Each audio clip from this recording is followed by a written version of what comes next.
What is the complement of the set of even integers? Odd integers. I don't even remember to put this there. Let's introduce as minus t. Okay? Minus. So you read this.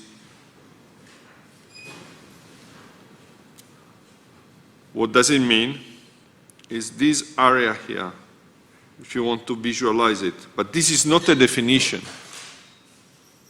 What does it mean? It means that you count, you enumerate. No, it's not even. You list, it's more accurate. All the elements of S that do not belong to T. So you remove the intersection from the set S. It's clear?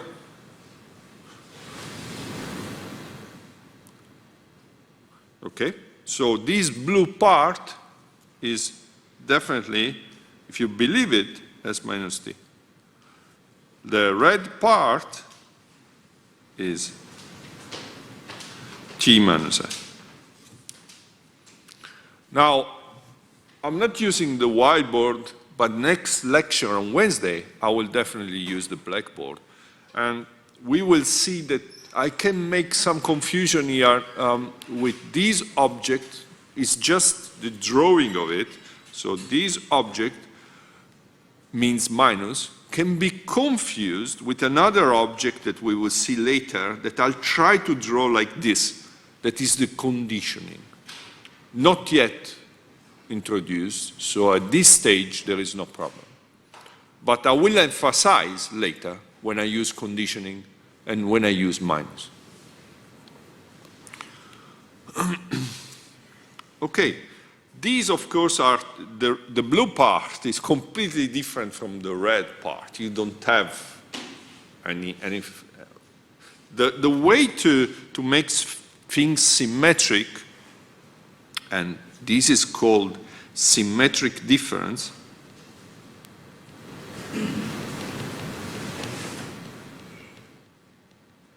is to take the union of the blue and the red. In other words, S minus T is different from T minus S. You see it by the picture. It is not, but you can prove it very easily. If we want to have something symmetric, you will see that by this definition, by taking the union of the two differences, you definitely get something that is symmetric, because it's going to be T minus S union S minus T. The union is symmetric if you permute what are the sets involved. Is it clear? Now, a question for you, and again, I'm keeping the level of interaction at this stage fairly low, but it will increase in these next few weeks. And we use some platform too to do that. I plan to use Flux, or we can use something else. In any case, from time to time, I ask you questions. What is this set that you read at the very end of the slide?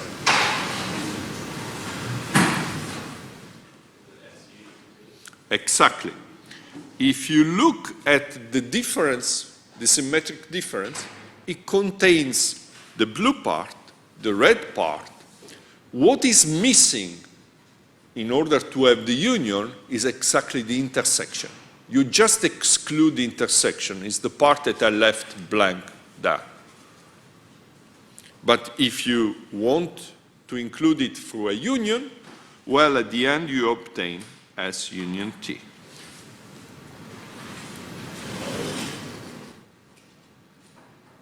Again, there is no rigor there. This is why I want to introduce some rigor in videos that I'm going to post by most probably tomorrow. You will find these videos on Moodle. Again, S union T intersection, you can distribute the union, you can distribute the intersection. This is very easy. It's like plus, minus, or if you want like the multiplication. You can distribute, actually, sorry. In any case, it's like what I said makes no sense yet. Ignore it. You can distribute this union in the following way. You can distribute the intersection in the following way. I would like to skip this part for two reasons. I think I can cover it efficiently in a video again, and I think it's a kind of boring for many of you. And I also think that we are going to use it. When I'm going to use it, I will insist on this, rather than having a list of properties that we will forget in time. What I find more interesting is to introduce this new symbol at the very end of the slide. The new symbol is equivalent to the sum, infinite sum, if you want. When you step from two sets to many, or even infinitely many, you have to use this symbol here. Instead of writing S1 union S2 and all the dots that are involved here, that is not an elegant way and not even precise way, I would suggest that you use this symbol here, the union. And the same, of course, would hold for the intersection.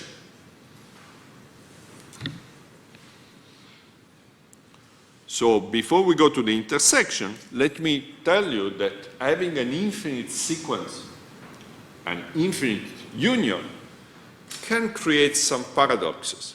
But again, paradox is nothing wrong. It's just a challenge to our intuition. And now I'll put some rigor here. And some of you that have foundation of real analysis already know about this. What is the union of these sets? So first of all, I will just work a couple of examples, these two. And again, I will repeat them, maybe in details, if I think that my explanation, or if you think that my explanation is not enough, I will repeat them in a video as well. This initial part, we might insist a bit. So let's see what is going on. What is the first union? First of all, I would like to specify what omega here is. I'm happy to have omega be equal to 0, 1, the interval 0, 1. It will do. S1, well, in this case, it's simply 0. S2 is equal to the interval, closed interval 0, 1 half. I remind you that this interval here is the set of real numbers, such that x is larger or equal than 0 and less or equal than 1 over 2. Are you familiar with this notation of closed interval? Everybody's happy with it. Now, the question that we are asked is, what is the union or infinite union of this object here? What is it? Is it just having 0, 1? Almost. 1 is never reached. Let's prove this. Now I want a complete proof. So far, the proof was by picture, and I'm putting you asleep. There is nothing, I can judge that very quickly. What we have to do is to put some rigor here. And the way to prove equality between two sets, because what you see on the left is a set, what you see on the right is a set. So we are proving that this set that I call A is equal to this set that I'm going to call B. It's a conjecture at this stage. It is my guessing, okay? In order to do this, the standard way to proceed is to first prove that A is a subset or included to B, and then vice versa.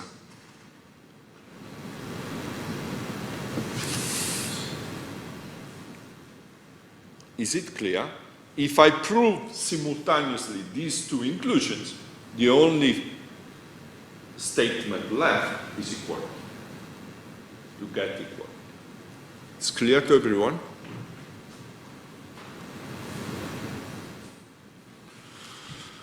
Let's prove that.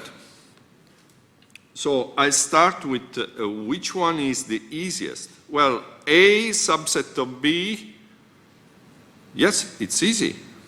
Let's do it. If X belongs to A, I want to prove, so the statement A is equivalent to the following. X belonging to A implies that X belongs to B. Where A is that union, infinity here, 0, 1 minus 1 over n, and B is what I advertised to be the solution of. So I'm claiming that this inclusion is equivalent, is to say that if something belongs to one set, the smallest, should belong to the other. It's the very definition of inclusion. But then, let's fix X belonging to A, any X. If I prove it for a generic one, I prove for all of them. Then there exists n such that X belongs to 0, 1 minus 1 over n. Because what I'm saying here is, if X belongs to the union, it must belong to at least one of them. One of the sets involved in the union. Are we good? Of course, this is a subset of 0, 1, open bracket here, which is this interval that contains all the numbers from 0 included to 1 excluded. I think you're familiar. I asked you before. I'm assuming you're familiar with this symbol. Is everyone happy with that interval on the right?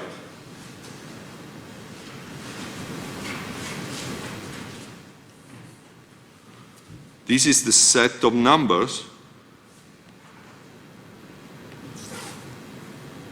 Satisfied. Okay? Am I going too fast? Okay. So we proved this because we just proved that if X belongs to A, X must belong to one of these intervals that is included in B. So that's done. It's done. I want to prove B. Now suppose X belongs to B. This is the hard part. It means that X is between 0 and 1. Right? Choose an X in your mind. 0.99, for example. But if you just pick one X, it's not a proof. I need to reason for all X. But to have a number in mind, it allows you to understand the next steps. Choose n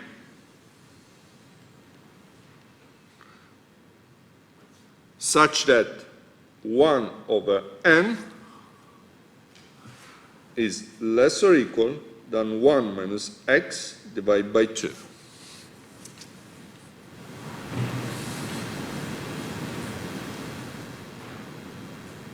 In your mind, so if I continue the example here, I have to choose 0.005 and 1 over n, such that this is true, so I need to choose n larger or equal than 0.005. 0, 0, 5 to the minus 1, which is a large number. Are we good? So you can always, this is the Archimedean property of the natural numbers. You can always, for any fixed finite number, you can choose an n larger. This is equivalent, in fact, this is equivalent to choose n larger or equal than 1 minus x over 2 to the minus 1, which is finite, large, maybe very large, like in this case, but finite. As long as you don't plug x equal to 1, you plug something smaller, this makes sense as a real number. Are we good?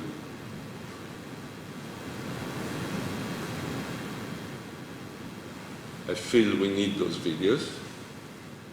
But please, feel free to interrupt me. And this reanalysis part will play a marginal role in the next part of the unit. But still, I would like to... Yes? Sir, just how come when bounding 1 on n to be less than or equal to 1 minus x on 2 is specific? The y comes next. The y comes next.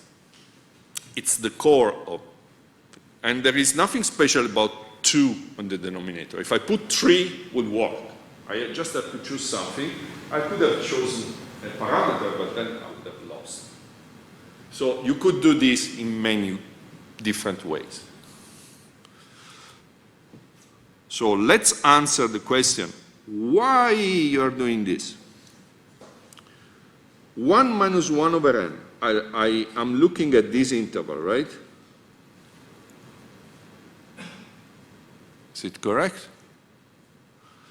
And I'm thinking of n large enough, n satisfies what I wrote before. So n is larger or equal, so 1 over n is less or equal than 1 minus x divided by 2. Or n larger or equal than the reciprocal of that. 1 over n goes to 0, right? So if this is positive, I can do what I advertised. Now, if this is true, how do you compare 1 minus 1 over n with what? 1 with x itself. Which one is larger?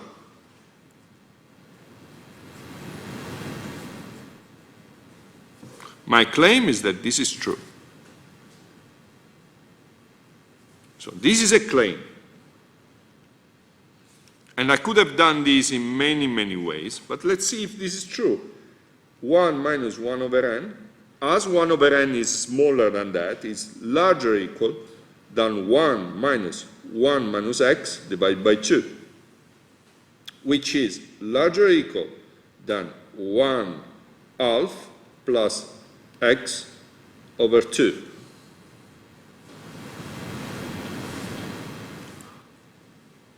Which is equal to 1 plus x over 2.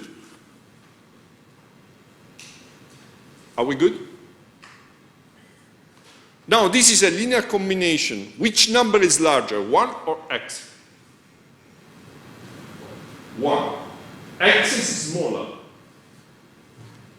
X is here. This is 1. If you take the linear combination, you are here. X is strictly smaller than 1. So this is larger than x. And that was it. You could prove this in many other ways. And the way you choose things confuses the others.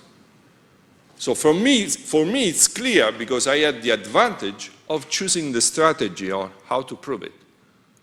If you explain to me your way to prove this, I could be confused, even though your way is correct. Is it clear?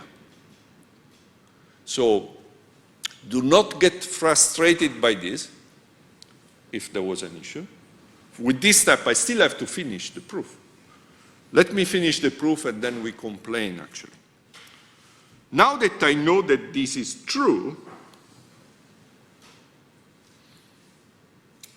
I do know that for that particular n that satisfies what is above on the right, I know that x is between 0 and 1 minus 1 over n. I know this is even strict inequality, which means that x is by the very definition of this interval belongs to that. It means that x, in turn, if it belongs to this set, then x belongs to the union. Which finally says, okay, then we prove that if x belongs to B, x belongs to A. And we finish the proof. Now it's time to complain.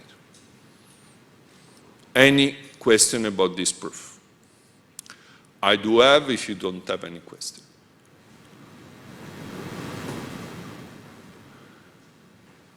Is this accessible? The answer is yes, but I consider this hard exercise. So I would play the card of hard problem. It will be this. But the number of hard problems will be limited. Second, would you have more material on this? Yes. As I promised, there would be video on this, where you can, of course there is the recording today, but I'll try to make the video a bit less, traumatic maybe for some of you.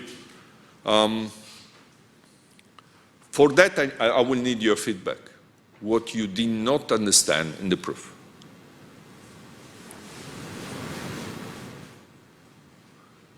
If it's the first time you see this kind of proof of inclusions, just give it time. Any questions?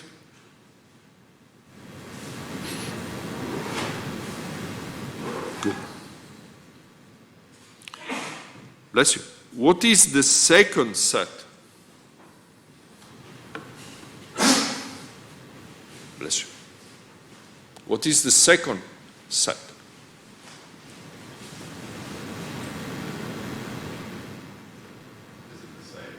Is the same. So it's a kind of paradoxical, because one set contains the other, but they end up, when you take an infinite union, they end up to be the same. If you look at the set above, each of the elements of that set is slightly larger. It contains the right part of the interval. The one below doesn't. But if you take this proof as it is, it gives you the right answer. The two are equivalent, are equal. I have to talk close to the microphone here. I should not forget that. Now, it's the same proof. Doesn't mean that I shouldn't do it, but it means that I'm going to do it on a separate. For this very first chapter, I'm using this tool way too much, I think. But it's important that rather than spending time on this, we spend time in the probability part, the second set of slides. Let's go back here. Intersection. Well, it's the same. Infinite intersection here. What is this?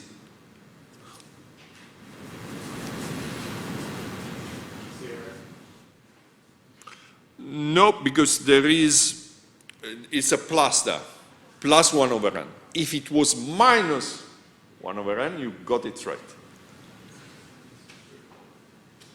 In the final answer is the interval 0, 1.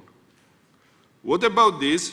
I just write the answer and solve one of them with your help. What is the one below? What is your intuition saying? Exactly the same. It's the same paradox above. There is no paradox, there is no mistake. It's the same paradox. Again, paradox for me is a challenge to our intuition. Let's work the first one in detail. Please help me and suggest the steps that must be carried on. Intersection n going from 1 to infinity of 0, 1 plus 1 over n. My claim is that this is the interval 0, 1, all included, extreme included. How to prove that? I'm going to name this A, I'm going to name this B. First step, I want to prove that A is a subset of B. That means that for all x belonging to A, we have that x belongs to B as well. It's this type of inclusion. But then, just fix x belonging to A.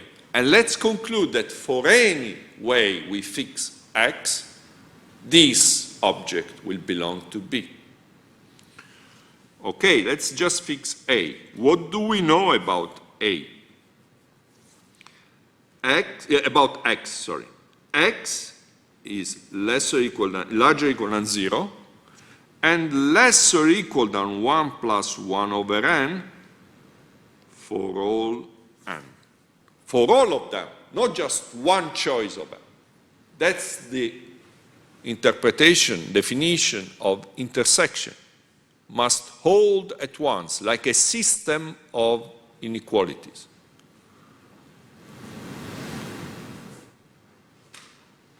So can x be larger than 1? My question is, can x be larger than 1?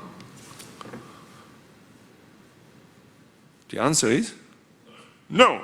That's it. I change color, no. Because if x was larger than 1, so suppose x was, just pick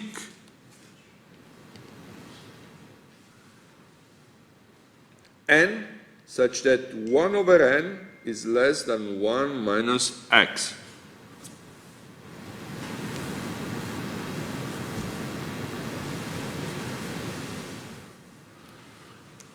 Okay? Just pick, sorry, x minus 1. When I receive x minus 1. If you do this, what do you know about 1 plus 1 over n? Less than x. And would this hold? No. You would contradict that. So, x must be less or equal than 1, cannot be larger than 1. Do you agree? This is a proof by contradiction. I did not name it, but I say, let's identify the possible range of x. Okay, in my mind, is x larger than 1 possible? No, because it will contradict this. Now, so x cannot be negative because it would defy this condition. I think I should close the door.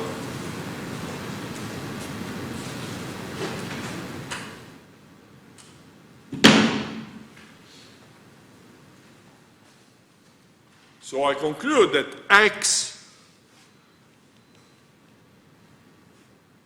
must be between 0 and 1. But then I just proved that x must belong to that interval B.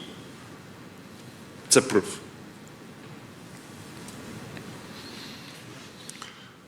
Is there any question about this proof?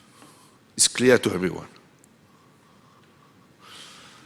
Let's prove the other inclusion. B is included in A. How do I proceed? Please, any feedback, suggestion? Fix x belong to B. What do you know? exactly is between 0 and 1. Do you agree? Then, is it true that x is between, if I add something here non-negative, I just make, it's still true. If I add something that is positive, that inequality holds, no matter what I add. So, if x is between 0 and 1, x would be smaller or equal than anything larger than 1. Is it clear? And this would be true for all choices of n. That is a natural. This last step might be confusing because it's trivial. And trivial could be confusing. Any question about it?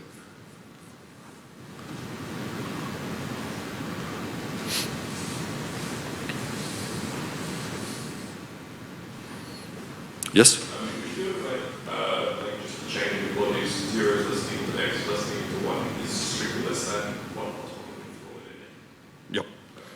But I wanted to use this equality because this is exactly the sets that we are dealing with now. But if you wanted to prove, and it would be confusing if I use the strict inequality, or maybe I need an extra step. But once you prove the second problem, you use strict inequality here. It's the only change essentially.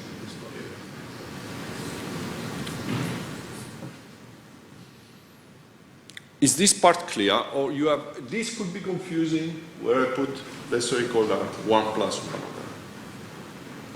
1. And it's confusing, I say, because it's easy. And maybe it's too easy compared to the other steps above. If x is less than 1, x is less than anything larger than 1.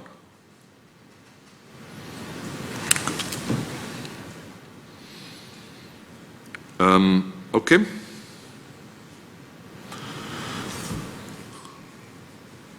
Any question?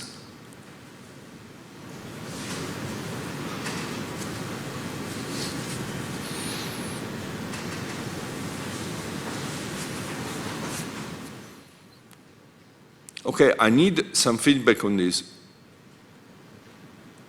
Who understood these proofs of inclusion? Be sincere, there's no problem.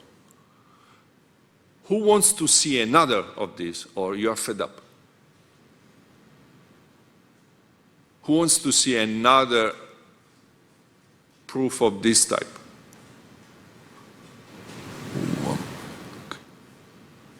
Okay, let's go for this then.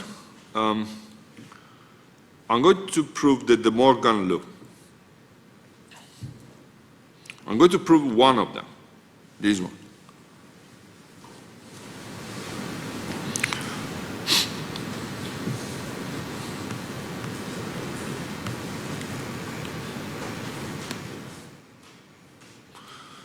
So the union of Si, I going from 1 to infinity, complement of the union is equal to the intersection of Si complement, where the intersection has the index runs in the same range.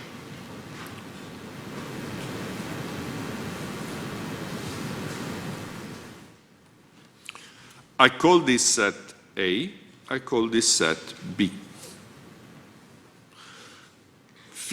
I want to prove part 1, A is a subset of B. Part 2 will be the reverse inequality, the reverse inclusion. Then we will have equality if we establish both inclusion. In order to prove this particular inclusion, I fix any x, an arbitrary x belonging to A. What do we know about this x? Exactly. So x does not belong to the union of the Si. Why? Because it's the complement of that set.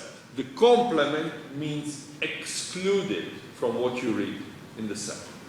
The complement of a set C is anything that does not belong to C. Are we good?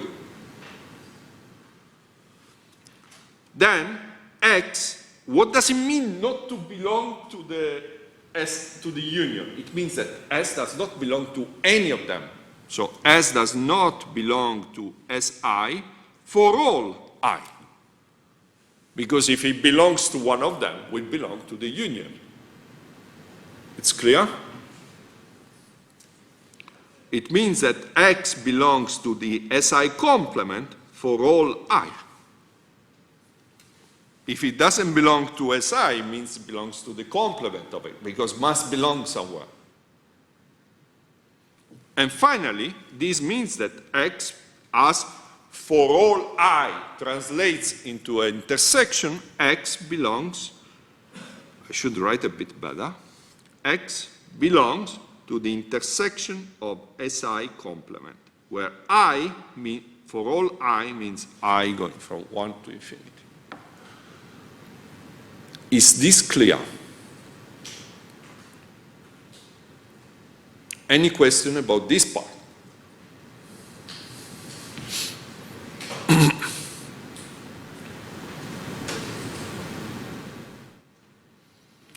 Very good. The second inclusion, 2, I want to prove that B is included in A. Fix X belonging to B. What is B? Means X belongs to the intersection Si to infinity of Si complement. Okay? It's the very definition of B. I just put a label to this set. But it means that X belongs to Si complement for all I. I'm just reversing here the steps that I did in the previous page. I just reversed the order from the bottom of the page to the top. It means that X, what? Does not belong to Si for all I.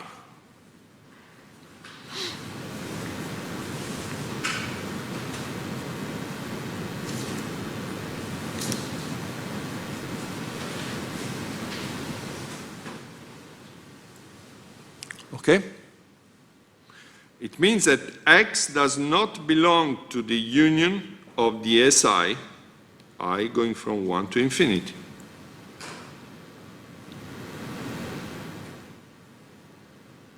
Does not belong to any of them. This is exactly X belongs to the complement.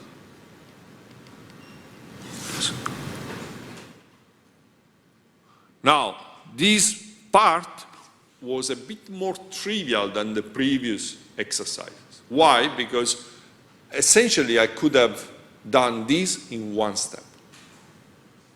Because all of what I wrote here, all these steps here, you didn't see inequalities, or you didn't see that one thing implies the other only. These are equivalent steps. Fix X belongs to that if and only if X does not do that. If and only if X does not do that. If and only if X belongs to D. So I could have done it in a much better way if I just kept track of the information that I lost. And here I lost no information. So I could have done it at once. Notice that my choice of not doing it at once made the whole thing boring. So what I will do is, if you want to make me happy, when you solve a problem, try to compactify the solution. Any question?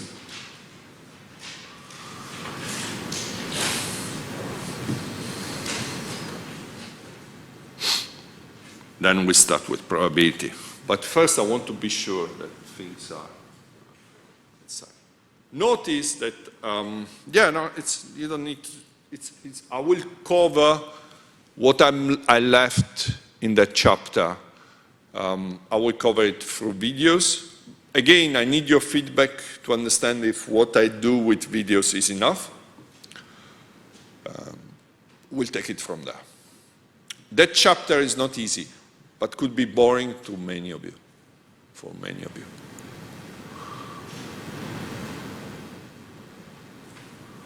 Questions, remarks? Probability. So we measure events. We measure the likelihood of events. I want you to keep in mind that there is the underlying omega here. Omega is the set of outcomes. In one example that we want to keep in mind, roll a die. The omega would be 1, 2, 3, 4, 5, 6. Is it clear? If it is a fair die, each of the faces will have equal probability, 1/6. It's nothing can be easier than this. The probability is a function, but not from omega. It's not a function from omega. It's a function from all the subsets of omega. I want to ask you, what is the probability of the outcome to be even? It's a particular subset of that, 2, 4, 6. So the argument of this function is a set. It's not a single element of omega. It's a subset of omega. It's a cluster of elements. This is why we have been talking so much about sets. How do we take the union and the intersection? Because we are going to use sets here. Now, first rule, I don't want to see a negative probability. The probability is larger or equal than 0. This is an axiom. It's a choice of ours. For you, it's natural. Probability equal to -1. Have you ever heard? But this is simply an axiom.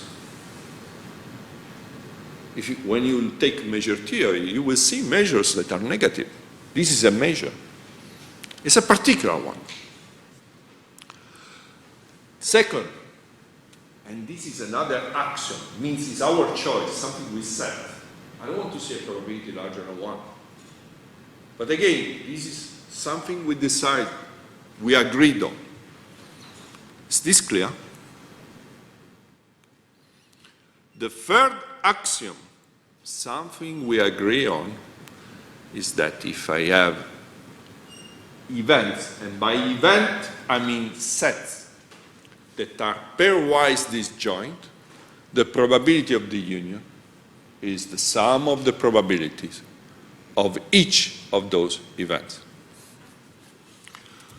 This is pretty clear by itself. Let me read it. Or let me have here an example. A1 even outcome, so 2, 4, 6. A2 divisible by 3, so 3 or 6. Are they disjoint? No, because 6 belongs to both of them. Disjoint means for me that if you take any pair of these sets, they have empty intersection. Let me change this in this now. Are they disjoint? Yes. So if I take these two sets, they satisfy this, they are disjoint. Are we good? The probability of the union is equal to the sum of the two probabilities. Now, you don't need to consider just two sets. If you have many, and by many I mean I do not exclude infinitely many. If the property is that each time you take two of them, they are disjoint. This is true. Are we good?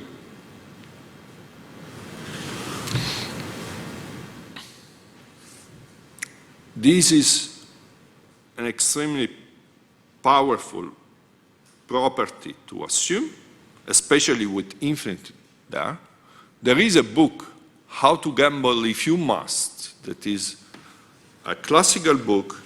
I'm against gambling but it's a classical book where they don't assume this. They only assume it for finite many sets. Putting infinity here, placing infinity there. It's a big deal. Changes completely. Okay? So this is, it has a name. I don't want to go there. So the way it is stated here is the following. Let me be a bit more precise on this. It's only if you have an infinite sequence of events and they are pairwise disjoint. The probability of the union is equal to that, the sum of the probability. For a moment, I take this definition only with infinitely many sets. How can I recover the definition of two sets? Now suppose I want to go down to earth from this abstract statement about infinitely many sets. I want to go back to two. Please. Choose each set such that the integrated is 3 or greater to be empty set. Empty set, exactly. So I choose A1 equal to A. A2 equal to B. A3 equal to A4 equal to A5, and not very elegantly, I put dots, dots, all of them equal to the empty set. Now these are pairwise disjoint as long as A is disjoint from B, because the empty set intersected with anything else is empty. Now I can recover this from that, but there is an abstract step still. Now I do know, using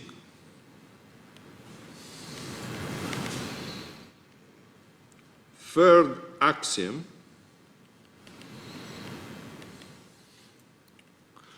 I do know that the probability of the union of the AI is equal to the sum, so probability of A1 plus probability of A2 plus probability of A3, and very, very, without much elegance, I put those dots there. What is the union here? This is exactly the probability of A union B union empty set repeated, but the empty set doesn't add anything there, it's empty. So this is simply this. And there is nothing to justify in this step. But in the next step, what is the probability of A3?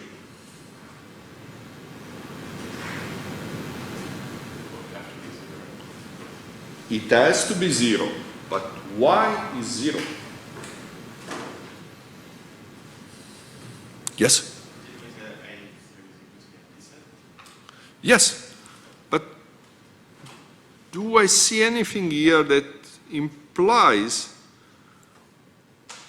I'm allowed? This is something that I want to emphasize, and we do not have time today, so I put a question mark, not a video on this. You have to wait on Friday. But am I allowed to use intuition in this unit? Yes, but not here. I'll tell you where you can use it. I'm not here. So I gave myself an alphabet. I gave myself a set of axioms. I'm allowed to use those to reason.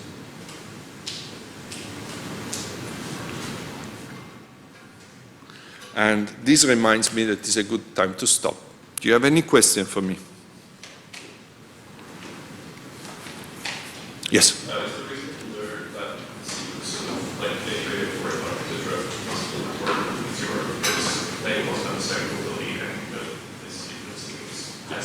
That's a proof. That's a proof. That's a proof. But that contradiction is so nice that I want to see it written, and that's a starting point of next lecture. Thanks a lot.